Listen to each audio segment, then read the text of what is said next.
안녕하세요. DJ 현희입니다. 오늘의 사연 시작해 보겠습니다. 안녕하세요. 저는 30대 후반이고 이름은 오수진이라고 해요.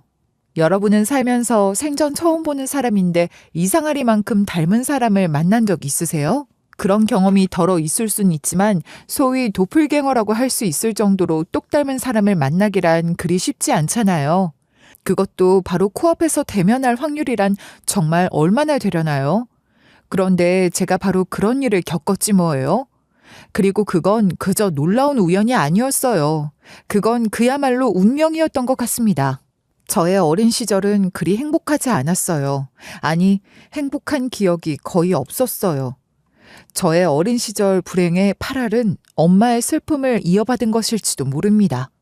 엄마는 고아로 자라셨대요.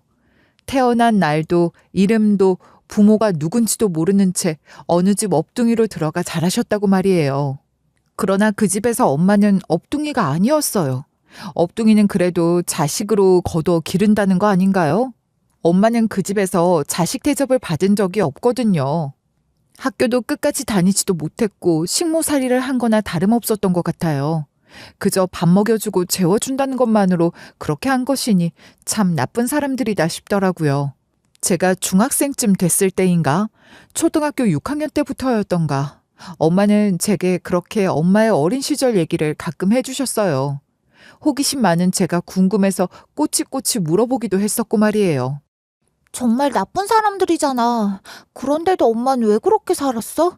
그 집에 나와서 차라리 고아원에서 자라는 게 나았을지도 몰라. 그럼 최소한 공부라도 더 할 수 있었을 거 아니야. 모르겠어. 너무 어렸을 때부터 그렇게 자라서 그게 얼마나 나쁘고 힘든 건지도 몰랐던 것 같기도 하고, 또 세상이 두려웠던 것 같기도 해. 그래도 그 집에서 먹고 자고 하는 건 보장이 됐으니까 익숙해진 채 살았던 거지. 길들여진 거네. 그 사람들이 엄마를 그렇게 길들인 거지 뭐. 맞아, 그랬을지도 몰라. 그랬던 것 같아.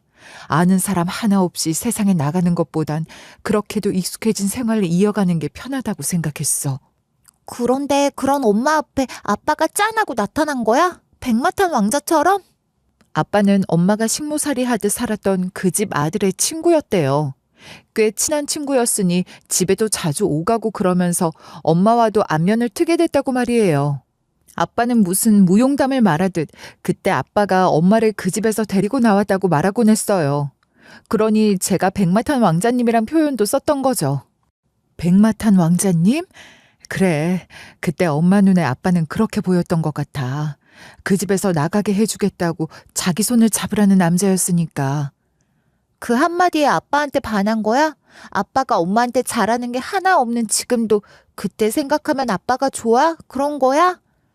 좋아하고 반하고 그런 감정은 다 잊어버린 지 오래지만 그래도 그때 나를 구해준 사람이라는 마음은 있지. 고마움 같은 거? 치, 그게 뭐야. 싱겁다. 그래? 무슨 이야기를 기대했길래 그래. 엄마가 뭐 그리 대단한 삶을 산 사람이 아닌데 뭐가 기대할 게 있다고. 그건 아니지. 누구나 자신만의 이야기는 특별한 거 아니야? 난 그렇다고 생각해. 엄마는 스스로를 낮추는 게 익숙해진 거예요. 어렸을 때부터 남의 집 식모살이 하면서 그런 게 자연스럽게 체득된 걸지도 모르죠. 반면 저는 그런 엄마를 보고 자라서 그런지 오히려 그러지 말아야겠다는 생각을 하면서 자란 것 같아요. 전 엄마보다 훨씬 독립적이고 자주적이고 자존감도 높은 아이로 자랐거든요. 그런 제 눈에 엄마의 삶은 불행해 보이기만 했어요. 엄마는 아버지가 내민 손을 잡고 식모살이 하던 그 집에선 나왔지만 그 집 밖에도 엄마가 바라던 아름다운 세상 같은 건 어디에도 없었죠. 그 집 대신 아빠에게 갇혀 아빠를 위한 식모살이를 다시 시작하게 됐을 뿐입니다. 적어도 제 눈에는 그렇게 보였어요. 엄마는 아빠를 만난 덕분에 저를 낳았고 저로 인해 너무나도 행복하다고 했지만 제게는 엄마가 행복해 보인 적이 없었어요. 아빠는 권위적이고 이기적인 사람이었죠. 엄마를 존중하지도 않았고 사랑하지도 않는 것 같았어요. 제게도 딱히 큰 정이 있는 것 같지도 않았습니다. 늘 밖으로만 돌았으니까요. 제가 어렸을 때 한창 예쁘게 재롱 부리던 그 시절에도 저는 아빠와 함께 놀았던 기억이 없어요. 다른 애들에겐 어린 시절 가족 사진 같은 건 차고 넘치는 흔해 빠진 것일 텐데 제게는 행복했던 한때가 담긴 사진 한 장이 없으니까 말입니다. 차라리 엄마와 제게 정이 없는 아빠가 밖으로만 돌고 집에 안 들어올 때가 훨씬 좋았던 것 같아요. 한 번씩 집에 머무르는 시간이 길어지면 꼭 엄마가 모아놓은 돈을 몽땅 들고 나가곤 했거든요. 평소에도 엄마가 식당일, 남의 집 일 가리지 않고 해서 버는 돈을 축내며 사는 사람인데 엄마가 악착같이 모아놓은 돈을 자기 마음대로 훔치듯 들고 가버렸던 겁니다. 그런 모습들을 보면서 제가 어떻게 아빠란 사람을 좋아할 수 있겠어요? 고등학생이 되고부턴 엄마에게 늘 같은 얘기만 했던 것 같아요. 엄마, 왜 아빠 같은 사람이랑 살아? 그냥 이혼해. 그게 훨씬 낫지. 안 그래? 못 써. 아빠한테 그런 말 하면 안 되는 거지. 이혼이 누구 집 개 이름이야? 엄마, 아빠가 또 엄마 돈 훔쳐서 들고 나갔는데도 그런데도 아빠를 두둔하고 싶은 거야? 아빠를 그렇게 사랑하는 것도 아니라면서 정말 왜 그래? 부부가 사랑으로만 사는 거니? 우린 이렇게 가족이잖아. 아무리 그래도 아빠는 우리 집 가장이고 우리를 지켜주는 울타리야. 무슨 울타리가 이 모양이냐고. 못 하나 막아주지도 못하고 빼먹을 거 없는지 그 생각만 하는 울타리가 뭐가 필요해? 그 울타리 우리가 박차고 나가면 그뿐이잖아. 수진아, 네가 아직 세상을 잘 몰라서 그렇지. 남편 없는 여자, 애비 없는 자식을 사람들이 얼마나 얕잡아 보는지 넌 몰라. 엄마는 너한테만큼은 꼭 아빠란 울타리를 지켜주고 싶어. 그 울타리가 다 썩은 울타리여도 그게 나한테 필요하단 거야? 얼핏 보면 아무도 몰라. 그냥 남들 보기에는 멀쩡한 가정에서 보호받고 잘 자란 것처럼 보일 텐데 뭐. 남들한테 보여줄 울타리라니. 난 정말 그런 거 필요 없는데. 너도 나중에 나이 들고 살다 보면 엄마 말이 무슨 말이었는지 알게 될 날이 올 거야. 언제가 되면 엄마 말을 이해할 수 있게 되는지 모르겠지만 당장은 저는 그런 엄마를 이해할 수가 없었어요. 아빠 같은 사람이라도 그런 사람이라도 있는 게 중요하다는 걸 어떻게 이해해야 하냐고요. 그렇지만 그렇다고 제가 뭘 어찌할 수 있는 것도 없었죠. 그저 엄마에게 심심하면 한 번씩 그냥 아빠랑 이혼하면 안 되냐는 말이나 할 뿐이었습니다. 엄마는 제가 엄마처럼 사는 걸 바라진 않았겠지만 저를 위해 아빠라는 울타리를 지켜주기 위해서 늘 아빠 발소리에 숨죽이고 고개 숙인 채 조용히 움직이는 사람이었죠. 제가 엄마에게 한 번씩 투정하는 것도 혹여 아빠 귀에 들어갈까봐 노심초사하셨으니까요. 엄마는 제게 그저 눈에 띄지 않고 조용히 묻어가는 사람이 되길 바라는 듯한 말을 할 때가 많았어요. 전 그게 정말 싫었거든요. 전 정당한 제 주장을 하는 사람, 제 목소리를 내며 존재감을 갖는 사람이 되고 싶었어요. 엄마처럼 살고 싶진 않았으니까요. 그런데 그런 엄마가 저를 깜짝 놀라게 한 겁니다. 제가 고등학교 2학년을 마친 겨울, 엄마는 제게 통장 하나를 꺼내놓으셨어요. 수진아, 이건 아빠는 절대 모르는 통장이야. 이 통장은 네 거거든. 너 대학 공부시켜주려고 엄마가 몰래 만들어둔 거야. 뭐? 엄마, 아빠가 걸핏하면 돈을 빼가는데 언제 이런 걸 다 만들었어? 어떻게? 엄마도 다 생각이 있었지. 너한테 아무것도 해주지도 못했는데 다른 건 몰라도 대학 공부는 꼭 하게 해주고 싶었다. 그래서 이걸 언제부터 모은 거야? 얼마나 모은 거냐고. 앞으로 1년 더 모으면 너 대학 공부 시켜줄 정도는 될 거야. 그러니까 넌 공부 열심히 해서 꼭 대학 가. 알겠지? 엄마가 이 돈을 어떻게 모았을지 내가 빤히 다 아는데 내가 이 돈을 어떻게 받아. 나도 다 생각이 있어. 장학금 받고 나도 대학 가서 아르바이트하고 그러면 돼. 그러려면 네 성적보다 낮춰서 가야 할 거 아니야. 아까운 점수 그렇게 버리지 말고 좋은 대학 가서 하고 싶은 공부 실컷 해. 어떻게 그래. 엄마 아픈 것도 많으면서 그 돈으로 엄마 병원 치료나 좀 받아요. 밤마다 끙끙거리지 말고, 어? 엄만 평생 이렇게 살았는데 뭐 아무렇지도 않아. 수진아, 이 돈은 엄마가 너를 위한 탈출구라 생각하고 만든 돈이야. 엄마가 해줄 수 있는 게 이 정도밖에 안 돼서 미안하지만 그런 엄마 마음 생각해서 넌 공부 열심히 해. 이 돈으로 대학 가는 거야. 알겠니? 탈출구라니. 엄마는 분명 제게 탈출구라는 표현을 쓰셨어요. 엄마에게 탈출구는 아빠가 내민 손이었을 텐데 그건 탈출구가 아니라 또 다른 창살이었고 거기 갇혀서 평생을 산 엄마.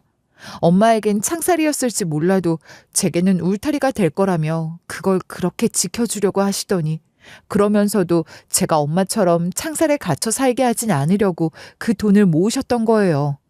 생각지도 못했던 엄마의 기쁜 뜻을 그렇게 알게 됐던 겁니다. 놀라고 감동한 건 사실이지만 그 돈을 제가 어떻게 받을 수 있겠어요.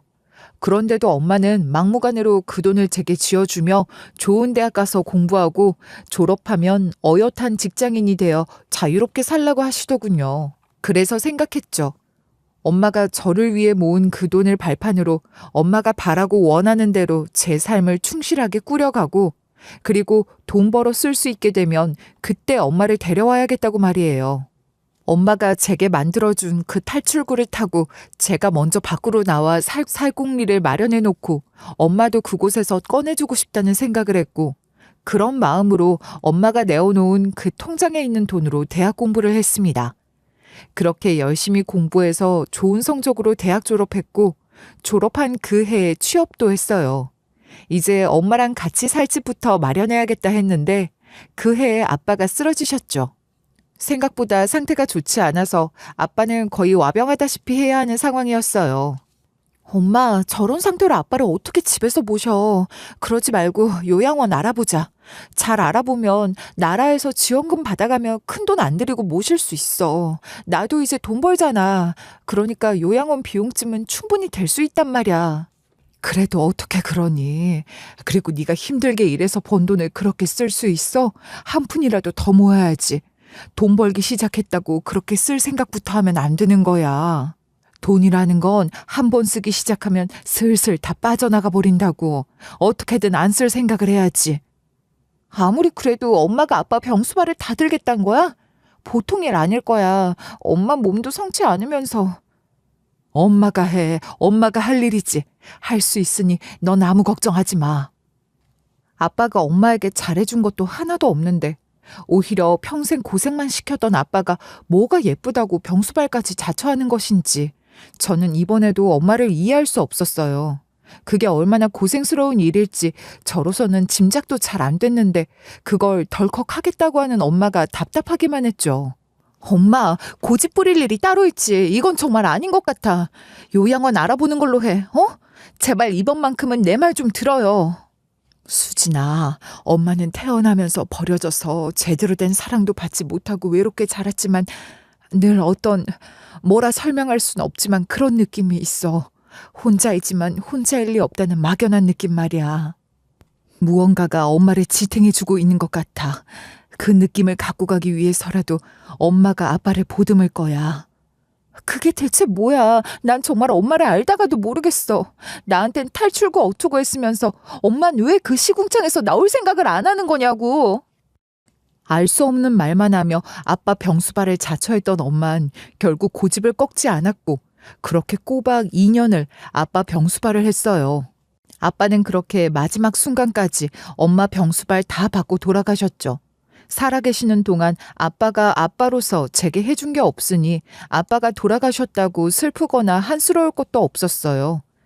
그보단 엄마가 이제 드디어 자유를 얻었다는 생각에 솔직히 말하면 기쁘기까지 했습니다. 그렇게 저는 엄마와 함께 살기 시작했어요. 평생 고생만 한 엄마, 아빠 병수발 드는 2년 동안 몸이 더 안 좋아지신 것 같아 이제라도 좀 편하게 사시면 좋겠다고 바랐으나 저희 엄마가 그럴 분이 아니시죠. 엄마는 여전히 일하고 돈 벌고 아끼고 아껴 저를 위해 뭐라도 해줄 생각밖에 안 하시는 것 같았어요. 엄마 인생은 대체 어디에 있는 것인지 그 생각을 하면 제가 다 허무했지만 엄마는 그렇게 사는 것이 엄마의 운명이라는 말만 했습니다. 운명이라니 세상에 그런 게 어디 있나 하며 저는 콧방귀를 뀌곤 했죠. 그런데 그런 제게 운명의 남자가 나타났지 뭐예요? 제가 꿈꾸던 남잔 말이에요. 같이 밥상을 차릴 줄 알고 그 밥상에 앉아 눈을 마주칠 줄 아는 사람이었답니다. 뭐 그리 대단할 것도 없는 심심하고 평범한 이상형이죠.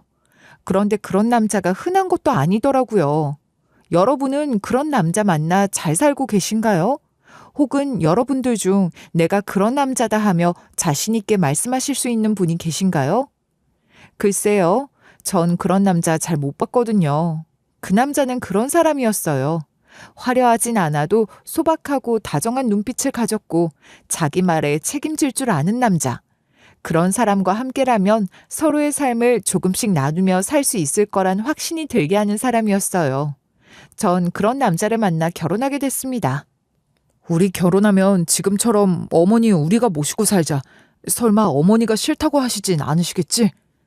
우리 엄마랑 같이 살잔 거야? 정말이야? 그래, 자기도 알다시피 난 엄마가 일찍 돌아가셨잖아. 아버지가 재혼하셨지만 새어머니는 따뜻한 분이 아니셨고 오죽하면 고등학교 다닐 때 그 집에서 나와 독립을 했겠어. 그래, 자기가 엄마 정 모르고 외롭게 살았다는 건 잘 알지. 누구보다 안타깝고 마음 아프게 생각해. 아버지랑은 왕래도 거의 없고 사실 난 고 하나 다름없어. 그런 나한테 어머니가 얼마나 따뜻하게 잘해주시냐고. 장모님 소리보다 어머니 소리가 훨씬 자연스럽게 나오는 게 이상한 것도 아니야. 맞아. 우리 엄마가 자기를 특별하게 생각하긴 하지. 알지? 우리 엄마도 고아로 자랐잖아. 그래서 자기한테 더 마음이 쓰이는 걸 거야. 거봐. 그러니까 어머니 모시고 우리 셋이 한 가족으로 행복하게 살자. 정말 그러고 싶어. 남편은 결혼 전부터 저희 엄마에게 참 잘하긴 했지만 그렇게 남편이 먼저 결혼하면 엄마 모시고 같이 살자는 말을 해주니 너무 감동이었죠. 목이 다 메이는 것 같았습니다. 누군가의 보호 아래에 있는 삶이라는 걸 처음 알 것 같더라고요.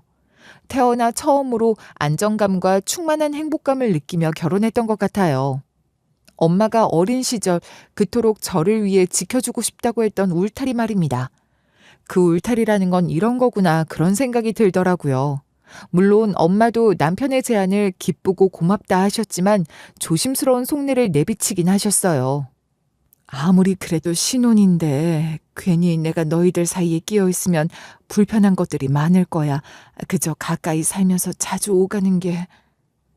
어머니 그런 말씀 마세요. 사이에 끼다뇨. 우린 이미 가족이잖아요. 그런 걱정은 마세요. 둘보다 셋이 훨씬 더 행복할 겁니다. 저만 믿으세요. 제 남편이지만 정말 너무 멋지지 않나요? 시간이 좀 지난 일이니 제 기억이 그 순간을 미화한 게 아니냐고 하실지 모르지만 절대 아니에요. 엄마가 눈물을 보이실 정도였다고요. 저도 눈시울이 붉어졌으니까요. 그렇게 셋이 함께 신혼생활을 시작했답니다. 작고 오래된 아파트였지만 저희 세 사람에게는 따뜻하기만 한 보금자리였어요. 겨울이면 퇴근길에 군고구마나 붕어빵 같은 걸 꼭 사들고 들어오던 남편이었고 봄날엔 셋이 함께 한강변 거닐며 꽃구경도 했어요. 여기 이쯤이 제일 좋겠다. 여기가 제일 예뻐요. 우리 여기서 사진 찍어요. 그래, 핸드폰 이리 줘봐. 내가 너희 둘 찍어줄게. 에이, 어머니도 같이 찍으셔야죠. 여기 이렇게 서시면 이것 보세요. 셋이서 셀카 찍는 거예요. 셀카? 아유, 나 이런 거 태어나서 처음 찍어봐. 내가 들어가도 셋이 다 나오는 거야? 정말이야? 엄마 셀카 처음 찍어? 한 번도 찍은 적이 없었나? 하긴 내가 사진 찍는 걸 별로 안 좋아하니 나 아니면 엄마가 누구랑 그런 걸 찍어봤겠어. 아휴, 내가 우리 엄마 셀카도 한 번 찍게 못 해드렸네. 그러게, 하나밖에 없는 딸이 뭐 이래? 여태 엄마랑 셀카 한 번을 찍은 적이 없단 말이야. 안 되겠네. 어머니, 우리 앞으로 매일 이렇게 셀카 찍어요. 매일 무슨 사진 찍을 만한 일이 있으려고. 이렇게 나들이 와서 한 번 찍어보면 됐지. 왜요? 그냥 밥 먹다가도 찍고 TV 보다가도 찍고 셀카는 원래 그냥 그렇게 아무 때나 찍는 거예요. 다 늙어서 예쁘지도 않은데 사진만 자꾸 찍으면 뭐해. 주름 보면 속만 상하지. 젊고 예쁜 너희들이나 많이 찍어. 엄만 괜찮으니까. 에이, 엄마 그거 알아? 누구에게나 오늘이 제일 젊고 예쁜 날인 거야. 지금은 그래도 나중에 꺼내보면 아유 이때만 해도 팽팽했네 그럴걸? 그게 또 그런가? 그럼요 어머니. 그러니까 앞으로 매일 한 장씩 저희랑 이렇게 셀카 찍어요. 그렇게 덜어는 특별한 날을 보내기도 했고 대개는 평범한 일상이었지만 그 일상도 너무나 행복했어요. 주중에는 다들 열심히 일하고 돌아와 평온한 저녁 시간을 보냈고 주말이면 남편이 온 주방을 초토화시키며 특별시를 만든다고 난리법석을 부렸는데 그게 얼마나 웃기고 재밌었는지 몰라요.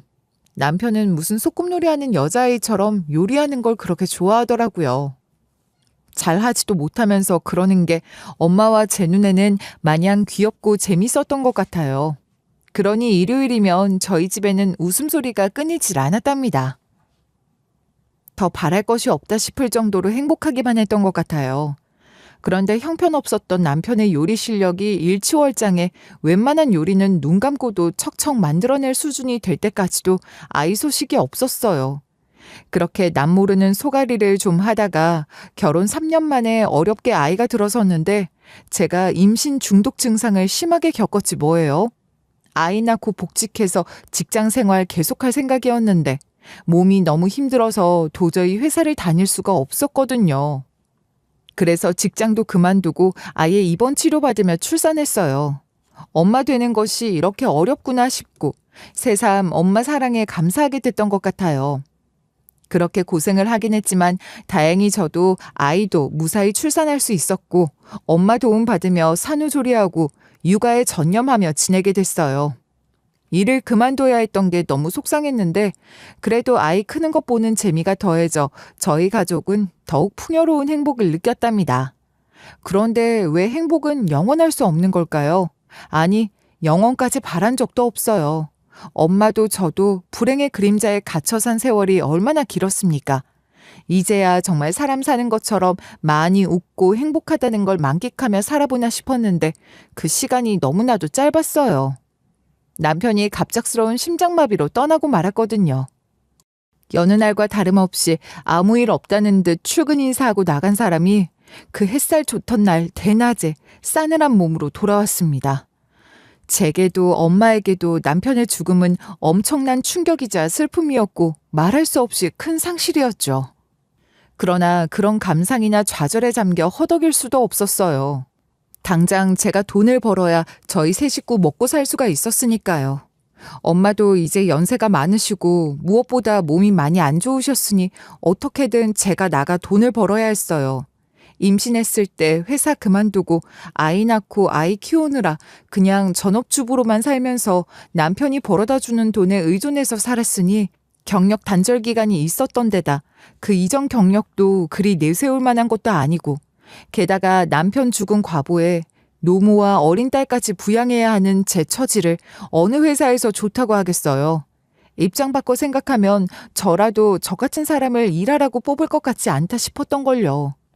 그러니 경력직 입사 같은 건 꿈도 안 꿨고 어디라도 저를 써주겠다고 하는 곳이 있으면 바로 당장 내일부터, 아니 면접 본 그날부터도 일을 할 수 있다 했지만 그런 저를 받아주겠다고 하는 곳이 쉽게 나타나진 않더라고요. 여기저기 이력서 넣고 면접 보러 다니면서도 아르바이트 해가며 그날 근근히 먹고 살아야 했으니 불안하기만 했죠. 그러다 어느 중견기업 사나 자회사에 계약직으로 들어갈 수 있게 된 거예요. 뼈를 묻다 못해 갈아 넣을 각오로 입사했어요. 정말입니다. 입사하고 보니 재계약 가능성이 거의 희박하다고 하는 계약직 자리라는 걸 깨닫게 됐지만 그럼에도 불구하고 그런 건 상관없다는 듯 정말 최선을 다해 일하려고 했죠. 그런데 알게 모르게 텃세와 갑질이 적지 않았고 특히 제 바로 윗상사였던 대리는 솔직히 저를 좀 많이 힘들게 했어요. 꼰대 같아서 이런 말 정말 안 하고 싶지만요. 아니, 저보다 나이도 어린 것이 아주 작정을 하고 저를 갈구려고 하는 게 보이는 겁니다. 제 처지가 그렇게 우스워 보였겠죠. 그런 생각을 하니 더 서럽더라고요. 입사한 첫 주 금요일 오후 5시가 다 되어가던 무렵이었는데 다들 무슨 좋은 약속이 있는 건지 얼른 일 끝내놓고 6시 칼퇴할 생각으로 미친 듯이 업무에 열을 올리고 있더라고요. 그때까지만 해도 전 할 수 있는 일이 그리 많지도 않았고 제게 시킨 일들은 이미 다 끝낸 상황이라 제 바로 윗상사인 대리한테 점수라도 따볼까 싶어서 커피 한 잔 내려 갖다 줬거든요. 대리님, 커피 한 잔 드시면서 하세요. 다들 너무 바쁘신 것 같아서 힘내시라고요. 커피? 내가 언제 커피 내려오라고 했어요? 아니요. 그런 건 아니지만 보니까 이 시간쯤 커피 잘 내려 드시는 것 같아서요.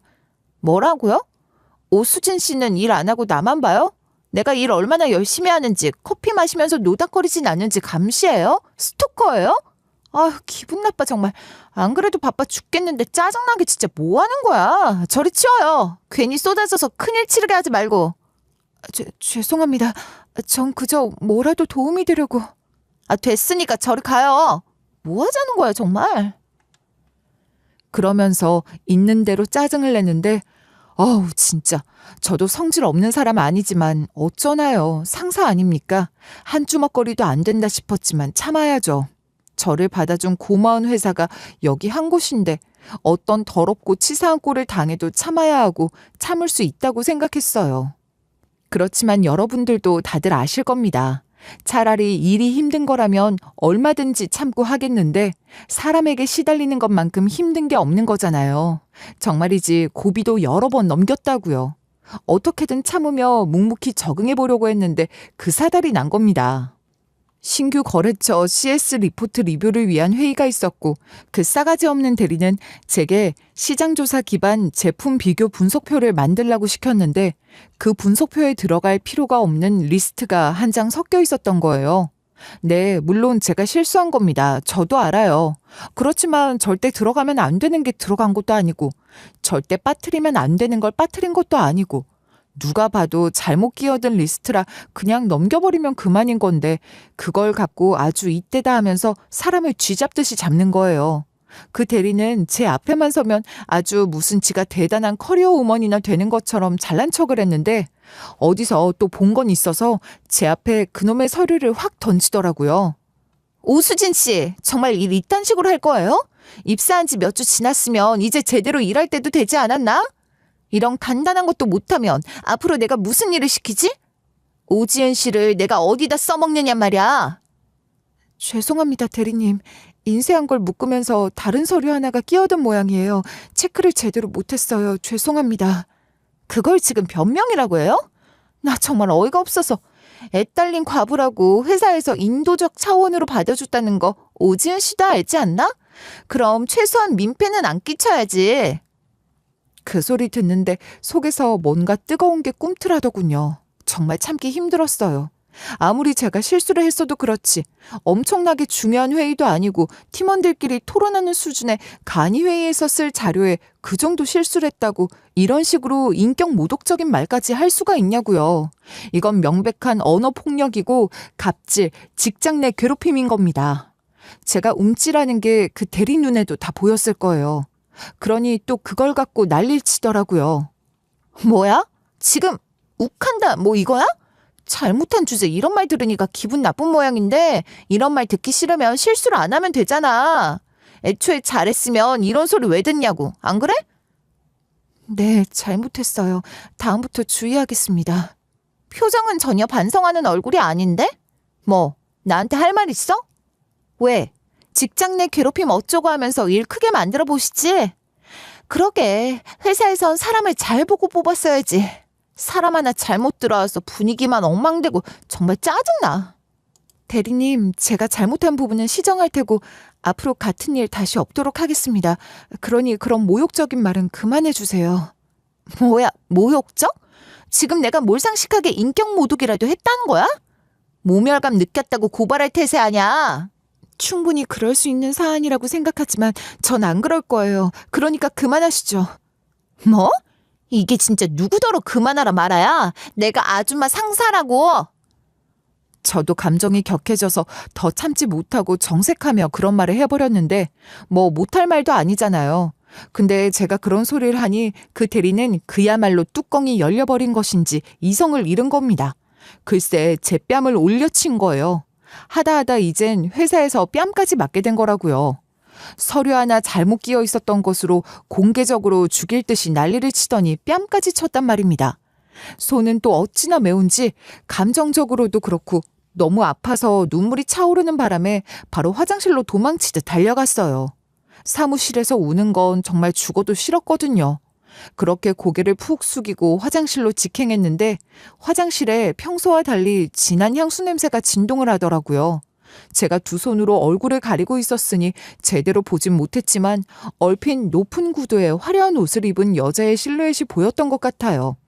제가 그 회사 다닌 지 한 달이 다 되어가는 동안 그런 옷차림을 하고 그렇게 향수를 많이 뿌린 여사원을 본 적이 없거든요. 문득 그날 아침 사내 네트워크 공지사항에서 본 게 생각났어요. 모 그룹인 중견기업 회장의 딸이 유학 후 외국에서 회사 다니다가 이번에 저희 회사로 들어와 오늘 첫 출근을 한다는 내용이라 아침부터 사람들이 떠들썩하기도 했었죠. 그 공지사항에서 본 사진, 멀리서 찍은 사진이라 얼굴이 잘 보이진 않았지만 옷차림은 알아볼 수 있었는데 화장실에 있는 그 여자와 동일 인물인 게 틀림없다 싶더라고요. 그렇다는 걸 인지하긴 했으나 제가 먼저 인사를 챙기고 그럴 정신도 없고 뭐 회장 딸식이나 되는 사람이 저 같은 사람한테 관심이나 있겠어요? 그래서 그냥 목례 한번 꾸벅하고 제 얼굴 수습하기에 바빴죠. 그런데 그 회장님 딸인 것 같은 사람이 성큼성큼 제게 다가오더니 제 얼굴을 빤히 보는 것 같은 겁니다. 저는 여전히 고개를 못 들고 있었는데 쳐다보는 느낌 같은 거 있잖아요. 시선이 꽂히는 그 느낌이요. 잠시만요. 저기 얼굴 좀 들어봐요. 우리 회사 직원인가? 당신 누군데 나랑 똑같이 생긴 거지? 닮아도 너무 닮은 거 아니야? 이것 봐요. 네? 그게 무슨 말씀이신지. 그제야 고개를 들어 회장딸을 쳐다봤는데 제가 봐도 깜짝 놀랄 정도로 닮긴 닮은 겁니다. 제가 이야기를 시작할 때도 얘기했지만 이 정도면 잃어버린 쌍둥이 자매라 해도 믿겠고 최소 도플갱어 아닌가 싶었는데 그 회장딸도 딱 그러는 거예요. 뭐야 정말 소름 끼치게 닮지 않았어요? 태어나는 거 비디오로 다 찍혔으니 난 출생의 비밀 같은 건 없는데 그럼 정말 도플갱어인가? 먼저 본 사람이 죽는다던데 뭐야 정말. 회장딸은 혼자서 북치고 장구치고 호들갑을 떨었는데 저는 뭐라고 대꾸할 말을 찾지도 못했어요. 솔직히 닮긴 정말 많이 닮았는데요. 처지가 달라도 너무 다르잖아요. 이렇게 닮은 얼굴로 태어나도 팔자가 천지 차이다 싶으니 더 씁쓸하기만 했어요. 가뜩이나 기분도 그런 상황이었으니 저는 그 상황이 더욱 비극적으로 다가왔던 것 같아요. 놀랍고 신기하다기보다는 씁쓸하다는 생각이 훨씬 더 많이 들었죠. 그런 저와는 달리 회장딸은 한껏 흥분해서는 한참이나 그렇게 떠들더니 제 사원카드를 쳐다보다 나가더라고요. 회장딸이 남겨놓고 간 향수 냄새가 여전히 진동하는 화장실에서 저는 눈물 자국 닦아내며 한숨을 쉬었습니다. 다시 그 대리 얼굴을 대면하러 사무실로 돌아가야 하니까요. 그런데 그로부터 1시간쯤 지났을까요? 회장님 비서실에서 저를 찾는다는 호출을 받고 입사 후 처음으로 회장실에 가보게 됐어요. 그리고 그곳에서 상상도 못한 사실을 알게 된 겁니다. 잔뜩 얼어서 화장실에 들어갔더니 회장님처럼 보이는 분이 제 사원 기록을 들고 계시더라고요. 그걸 물끄러미 쳐다보시더니 저한테 그러시는 겁니다. 오수진 사원, 갑자기 오라고 해서 미안합니다. 내가 몇 가지 확인하고 싶은 게 있는데 지금 어머니와 딸과 함께 살고 있다고요? 네, 얼마 전 남편이 사망하고 현재는 그렇게 세 식구가 함께 살고 있어요. 어머니가 아이를 봐주실 수 있기 때문에 그 부분은 걱정을 안 하셔도. 아니에요. 그런 걸 확인하려는 건 아니니까 걱정 말아요. 좀 개인적인 질문이 될 수도 있는데 실례가 안 된다면 어머니 고향이 어딘지 알 수 있을까요? 네? 저희 엄마 고향이요? 그걸 왜... 이상하게 들리겠지만 내가 꼭 좀 확인해야 할 게 있어요. 어머니 고향이나 외조부모에 대해 말해줄 수 있나요? 그게 저희 엄만 고아로 자라셨어요. 그래서 외가는 없고. 저를 불러다 놓곤 저에 대해서가 아니라 저희 엄마에 대한 질문만 늘어놓는 게 의아했지만 얼떨결에 엄마가 고아라는 사실을 밝혔더니 회장님은 들고 있던 서류가 심하게 흔들릴 정도로 손을 벌벌 떨기 시작하시더라고요. 그리고는 역시나 떨리는 목소리로 엄마 나이는 얼마나 되셨냐, 혹시 엄마 사진이 있냐 하는데 아무래도 너무 이상하잖아요. 그러고 가만 보니 회장님 얼굴이 묘하게 엄마와 닮은 것 같기도 한 거예요. 뭔가 심상찮은 것 같다는 생각이 들어 다급하게 엄마 사진을 찾아 보여드렸죠. 남편과 열심히 찍은 셀카를 이렇게 쓰게 될 줄은 몰랐네요. 그렇게 사진을 보여드렸는데 갑자기 회장님이 오열하며 엄마를 당장 만나고 싶다고 하시는 겁니다. 막상 그렇게 엄마 얼굴을 사진으로 보니 회장님과 더 닮은 것 같더라고요. 저 또한 기분이 이상해져서 바로 집으로 가 엄마를 모시고 회장님 앞에 다시 앉게 됐죠. 회장님은 엄마를 보자마자 엄마 손을 덥석 잡곤 무릎을 꿇고 무너지듯 주저앉아 아이처럼 우셨어요. 대체 왜 그러시는지 엄마도 전혀 영문을 모르시는 것 같았는데 신기하게도 엄마 역시 회장님과 함께 우시더라고요. 그저 눈물을 흘리는 정도가 아니라 목 놓아 우셨어요. 엄마는 왜 그러는지 모르겠지만 자꾸만 울음이 터져 나온다 하시며 그렇게 우셨습니다. 저희 엄마는 회장님의 쌍둥이 누나였다고 해요. 회장님 집안, 그러니까 제겐 외가가 되는 그 집안은 증조 할머니의 위세가 실로 대단했다고 합니다. 엄마와 쌍둥이인 회장님, 그 두 남매의 부모이자 제게는 외조 부모가 되는 분들은 증조 할머니 말을 법이라 생각해야 했을 정도였다는 거죠. 모든 경제권과 권력을 증조 할머니가 틀어지고 집안의 독재자처럼 군림했던 분이시랍니다. 할머니는 정말 무서운 분이셨어요. 어머니도 아버지도 할머니 말씀 한마디면 벌벌 떠셨어요. 내가 말을 안 들을 때도 어머니는 항상 자꾸 그러면 할머니에게 이른다고 하셨답니다. 제겐 호랑이보다 무서운 게 할머니였던 거예요. 내게 그런 할머니가 있었구나. 그럼 내가 너와 함께 자라지 못한 것도 그 할머니의 뜻이었던 거니? 맞아, 바로 봤어요. 할머니는 어머니가 쌍둥이를 임신한 걸 알고 그렇게 못마땅해 하셨대요. 그 시절에도 초음파 같은 게 있었나? 쌍둥이인 걸 알 수 있었어요? 지금처럼 그렇진 않았지만 심박 소리가 2개 들리고 산모의 배가 유난히 컸으니 쌍둥이일 거란 얘기를 하긴 했다 하더군요. 한의원 같은 데서 맥을 짚어도 그런 말을 했으니 할머니도 그걸 알고 계셨어요. 그런데 쌍둥이가 뭐 잘못된 거예요? 죄도 아니고 쌍둥이라는 이유만으로 엄마를 버렸단 건가요? 그렇잖아요. 듣다 보니 화가 나기도 하고 이해가 안 되는 거예요.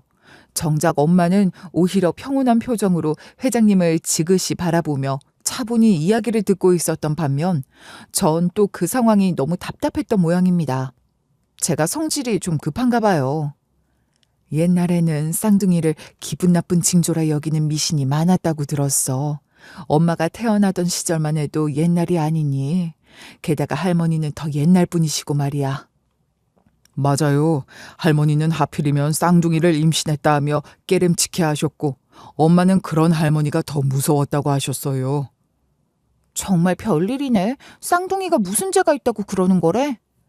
그럼 우리는 집에서 태어났던 거야? 조산사를 집에 불러서? 그랬어요. 당시만 해도 그러는 집이 더 많았을 거예요.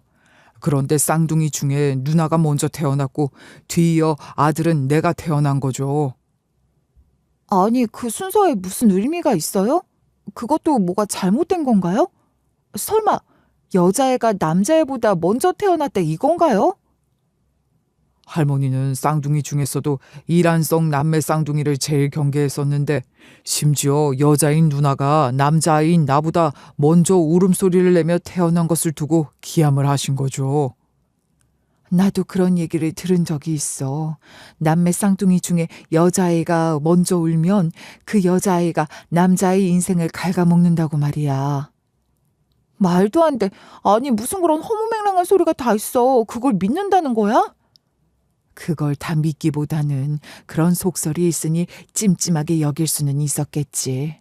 그래, 뭔지 알 것 같아. 제게는 귀를 의심할 정도로 어이없고 말 같지도 않은 소리였지만 엄마는 그제야 엄마 인생의 한 부분을 깊이 이해하게 됐다는 듯한 표정을 지으셨죠. 증조 할머니는 그렇게 태어난 쌍둥이들의 부모인 제 외조부모에게 아이 하나는 낳자마자 죽었다고 하고 조산사를 통해 아이를 빼돌리도록 한 겁니다. 그래도 차마 아이를 정말로 어떻게 하진 못하고 멀리 갖다 버리라고 했단 거예요. 그렇게 버려진 아이가 저희 엄마인 겁니다. 증조 할머니는 그 사실을 끝까지 숨기고 사셨대요.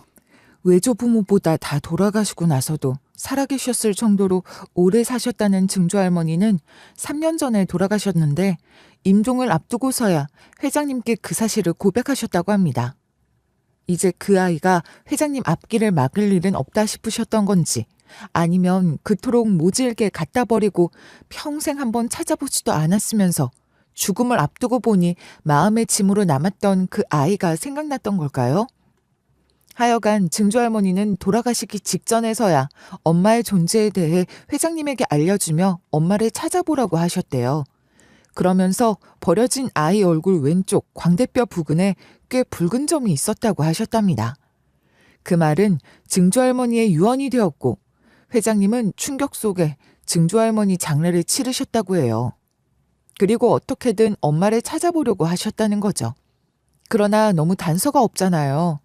조산사도 이미 돌아가신 분일 테고 엄마를 어디다 버렸는지도 모르는 상황에서 얼굴에 있다는 그 점만 가지고 어떻게 사람을 찾겠어요. 혹시나 하는 마음에 유전자 데이터베이스 같은 데 등록도 했는데 매칭되는 사람은 없다고 하더군요. 그렇겠죠. 엄마는 그런 곳에 엄마 유전자 정보를 등록해 놓은 적이 없었으니까요. 맞아요. 그런 게 있다는 걸 알고는 있었는데 저도 그 생각은 못했어요. 그런데 오수진 사원이 보여준 사진을 보니 왼쪽 광대 바로 그 위치에 붉은 점이 있는 걸 보고 누나라는 걸 한눈에 알아봤어요. 태어나자마자 잃어버린 내 누나 말입니다. 이제야 알 것 같아. 평생 따라다니던 그 기묘한 기분이 뭐였는지 이제 알 것 같다고. 내가 쌍둥이여서 그랬던 거야. 그랬던 거야. 물론 유전자 검사까지 해서 확인도 했고 그렇게 엄마는 있는 줄도 몰랐던 쌍둥이 동생을 찾게 됐습니다. 저는 그 모든 일들이 얼떨떨하기만 했는데 엄마는 평생 뭔가 허전한 듯 하면서 혼자 할 리 없다는 느낌이 들었던 것이 왜 그랬던 건지 알 것 같다며 모든 사실을 자연스럽게 받아들이셨어요. 마치 오랫동안 가족으로 지냈던 것처럼 말이에요.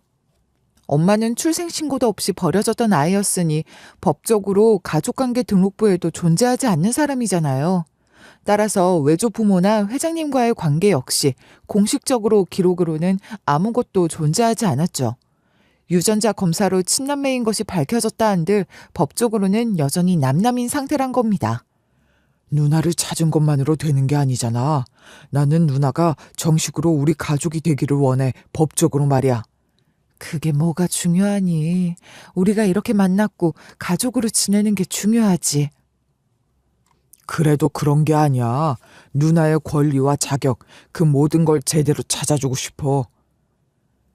그렇지만 부모님도 다 돌아가신 상황에서 나를 다시 입양하실 수도 없잖니. 나는 그런 거 아무 상관없어. 그러니까 이대로도 좋아. 부모님이 안 계셔도 방법이 있어. 친생자 관계의 존재 확인해소를 청구하면 돼. 다만 이건 누나가 직접 법원에 청구를 해야 하는 거야. 그렇지만 걱정 마. 모든 준비는 내가 다 알아서 해. 누나는 법원에 가주기만 하면 된다고. 친생자 뭐? 이름도 복잡한 그런 걸 꼭 해야겠니? 난 진짜 지금 이대로도 좋다니까. 글쎄 누나는 잠깐 시간 내서 법원에 함께 가주기만 하면 돼. 그렇게 해줄 거지? 유전자 감정 결과라는 확실한 입증 자료가 있으니 법원에서 친생자 관계를 인정받는 것에는 아무런 문제가 없었고 그렇게 엄마는 새롭게 가족관계 등록부에 이름을 올리게 됐어요. 회장님은 엄마가 살아온 고단한 인생을 너무나도 안타깝게 생각했기에 지금이라도 뭐든지 다 해주고 싶어 하셨죠. 누나, 가족관계를 인정받는 건 시작에 불과해. 앞으로 누나가 뭘 하며 살고 싶은지 진지하게 고민해보자. 이제와 무슨 그런 게 있겠어. 난 그런 거 아무것도 없어. 나 때문에 누나가 희생하고 고생하며 살았던 그 세월을 내가 다 보상해줄 순 없지만 그래도 뭐라도 해주고 싶어. 해줘야 해. 그렇게 생각하지 마. 나 역시 너는 물론이고 할머니를 원망하는 마음 없어. 다 그렇게 살아야 할 이유가 있었던 거라고 생각해. 그뿐이야. 엄마는 회장님, 그러니까 외삼촌의 호의를 그렇게 사양하면서도 그런 혜택이랄까 기회랄까 하는 것들을 제게 돌리고 싶으셨는지 공부를 더 하고 싶으냐, 따로 하고 싶은 게 있진 않느냐 하며 계속 물어보시더라고요. 그러나 저도 아직까지 얼떨떨한 상태로 갑자기 모든 것이 달라졌으니 이런 상황이 어지럽기까지 한 것 같아요. 그건 그렇고 그러니까 저를 화장실에서 봤던 그 회장님 딸이 외삼촌의 딸인 것이고 저와는 고종사촌 지간이 되는 셈이죠. 사촌끼리도 친자매 이상으로 많이 닮기도 한다지만 저희는 정말 쌍둥이처럼 참 많이 닮았어요. 그래서 그런지 외삼촌이 대하는 것보다 사촌 동생을 대하는 것이 훨씬 편하고 친근하긴 하더라고요. 사촌 동생은 저보다 5살이 어리지만 유학에 해외에서 직장까지 다닌 경험도 있고 여러모로 저보다 아는 게 많으니 제게 조언도 많이 해주고 있어요. 겉모습이 화려해서 차갑고 도도할 것만 같았는데 그렇지도 않았어요. 좋은 아이 같아요. 사촌 동생은 그날 화장실에서 울었던 이유를 제게 묻더군요. 그날 제 모습은 제가 봐도 이상했으니 사촌 동생도 분명 무슨 일이 있었던 거라고 생각을 했던 거예요. 처음부터 그렇게 다 까발릴 생각은 아니었지만 어쩌다 보니 그 대리에 대해서 얘기를 하게 됐고 사촌 동생은 그런 직원이 우리 회사에 다니고 있다는 건 회사 차원에서도 보통 일이 아니라며 화를 많이 내더라고요. 가만히 안 둘 거다 하면서 말이에요. 그런데 사실 사촌 동생이 직접 나설 것까지도 없었지 뭐예요. 이미 그 대리는 제가 회장님의 조카로 밝혀졌다고 회사에 파다한 소문을 들었으니까요. 당연한 거죠. 지금 회사에서 가장 핫한 소문, 핫 이슈를 그 대리가 모를 리가 있나요. 소문 듣고는 아주 초주검이 돼서 제게 싹싹 빌고 납작 엎드리며 살려달라고 매일같이 메시지를 보내고 있다고요. 저는 그 대리에게 복수나 보복을 해서 똑같은 사람이 되고 싶진 않았거든요. 그저 인생 그렇게 살지 말라는 따끔한 충고와 함께 앞으로 지켜보겠다는 말 정도를 했을 뿐입니다. 어쩌면 그 말이 그 대리에게는 제일 무서운 말이었을지도 모르죠. 실제로 그 말을 듣고 벌벌 떨었던데요, 뭐. 공부를 더 하고 유학을 가고. 네, 뭐 그런 인생에 대해서도 생각을 안 해본 건 아니에요. 그렇게 살아보고 싶었던 때도 있었으니 지금이라도 그런 기회를 가질 수 있다면 좋을 것 같기도 했어요. 제 나이 아직 40도 안 됐잖아요. 못할 것도 없다 싶었습니다. 그렇지만 우선은 지금 제 위치에서 제가 할 수 있는 일을 찾고 싶어요. 그러다가 공부가 더 필요하다는 생각이 든다면 그때 결정해도 늦지 않다고 생각해요. 공부하기 늦은 나이는 없다고 생각하거든요. 그저 보상심리 같은 것으로 어디로든 유학을 가야겠다. 그런 식으로 공부하고 싶진 않다는 거예요. 엄마와 함께 편안하게 살 수 있게 됐다는 것만으로도 너무 좋은걸요. 너무나 기쁜 건 엄마에게 꼭 맞는 일을 찾으셨단 겁니다. 엄마 역시 힘든 시절을 겪었던 사람이잖아요. 그러니 어려운 사람을 도울 수 있는 일들을 하고 싶다고 하셨는데 봉사활동 같은 것도 하시지만 외삼촌의 권유로 사내 복지팀 자문 역할을 하게 됐어요. 제가 생각해도 엄마에게 잘 어울리는, 엄마가 잘하실 수 있는 일 같아요. 엄마도 저도 인생의 새로운 기회를 의미 있게 살아낼 생각입니다. 여러분, 제 이야기는 여기까지인데요. 어떻게 들으셨나 모르겠어요. 저와 저희 엄마가 겪은 일은 절대 흔히 일어나는 일은 아니지만 이 일로 엄마와 제가 느낀 감정들은 여러분들 모두 충분히 공감하실 수 있으셨을 것 같아요. 제 이야기의 어떤 부분이 됐든 여러분들에게도 의미 있는 이야기가 됐길 바라는 마음으로 제 이야기를 마무리하고 싶어요. 끝까지 들어주시고 공감해 주신 것 정말 감사합니다. 건강하고 행복하세요.